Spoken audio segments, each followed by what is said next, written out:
हम standard calculator की working को समझेंगे। इसमें हम सबसे पहले plus minus multiply divide operation कैसे होते हैं वो देखेंगे। उसके लिए सबसे पहले हम 10 प्लस 36 इज इक्वल टू 46।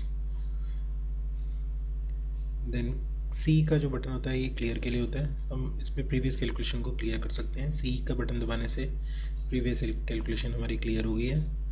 अब हम सब्ट्रैक्शन करके देखेंगे। सब्ट्रैक्शन के लिए हमने 56 माइनस 23 इज इक्वल टू किया, 33 आंसर आया हमारा। अब हम फिर दोबारा से क्लियर कर रहे हैं। अब हम मल्टीप्लिकेशन देखेंगे। मल्टीप्लिकेशन कैसे करनी है हमने कोई नंबर लिया, then multiply sign, then 36 is equal to का बटन दबाया। This is the answer.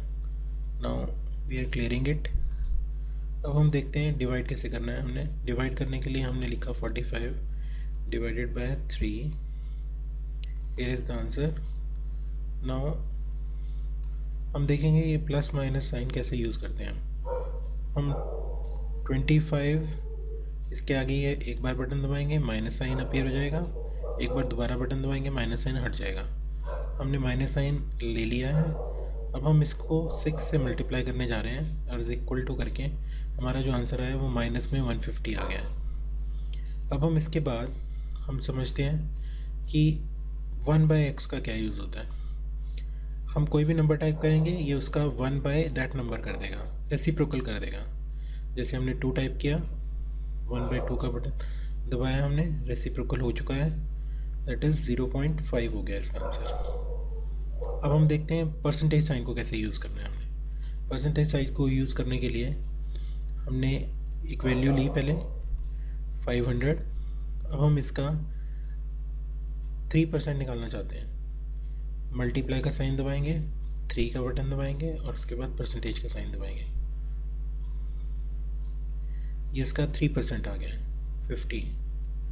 अब हम देखना चाहते हैं कि सी ई और सी में क्या अंतर है, ये हम देखना चाह रहे हैं। इसके लिए हम क्या करते हैं, पहले हम एक नंबर टाइप करते हैं 25, प्लस साइन दबाने के बाद 36 टाइप करते हैं। अभी हमें 36 नहीं चाहिए, तो हम बैक स्पेस से एक करेक्टर इरेज कर सकते हैं, एक एक करके करेक्टर को इरेज कर सकते हैं। और सी ई से हम पूरा का पूरा नंबर जो हमने प्रीवियसली टाइप किया है उसको इरेज कर सकते हैं।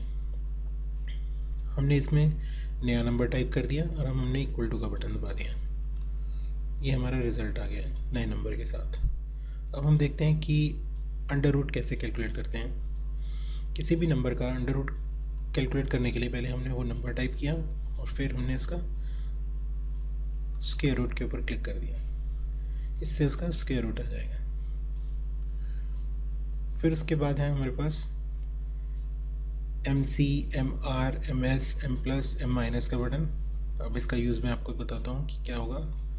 सबसे पहले हम MS के बटन का यूज़ करेंगे। कोई भी नंबर अगर हम मेमोरी में सेव करके रखना चाहते हैं, जो कि हम फ्यूचर यूज़ के लिए रखना चाहते हैं, तो उसके लिए हम MS का बटन दबाएंगे। यहाँ पे M अपीयर हो जाएगा, इसका मतलब मेमोरी में हमारा एक नंबर सेव हो चुका है। अब हम क्लियर भी कर देंगे। अगर हम दोबारा से रिकॉल करना चाहते हैं तो MC का बटन दबा के इसको क्लियर कर सकते हैं और MR का बटन दबा के उसको रिकॉल कर सकते हैं। अभी मैं MR का बटन दबाऊँगा तो वो वापस रिकॉल हो जाएगा। अगर मैं MC का बटन दबाऊँगा तो वो मेमोरी में से इरेज हो जाएगा। अगर मैं क्लियर करने के बाद दोबारा से MR करूँगा तब भी वो दोबारा आ जाएगा। अब मैं उसी नंबर में जो मेमोरी में नंबर पड़ा हुआ है 50, उसमें एक और नंबर ऐड करना चाहता हूँ 100, तो M+ का बटन दबाऊँगा। M+ का बटन दबाने से अब उसमें पहले 50 था, अब 100 उसमें और ऐड हो गया है, तो अब उसका जो रिज़ल्ट है वो 150 हो चुका है। अगर मैं MR करूँगा तो वो मुझे 150 शो करेगा।